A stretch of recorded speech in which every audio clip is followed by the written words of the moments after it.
What I wish I knew at your age, though, could save a life today. Let's talk CPR.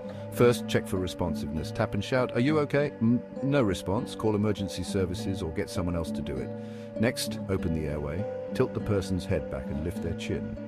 Check for breathing. If they're not breathing or just gasping, start CPR. Begin chest compressions. Place your hands in the center of the chest between the nipples. Push hard and fast at a rate of 120 compressions per minute, about 2 inches deep. Let the chest rise fully between compressions. After 30 compressions, give 2 rescue breaths. Pinch the nose, cover their mouth, and give a breath for about a second until the chest rises. Continue with cycles of 30 compressions and 2 breaths. Keep going until help arrives. They start breathing or you're too exhausted. Remember, taking a certified CPR course can provide detailed hands-on training.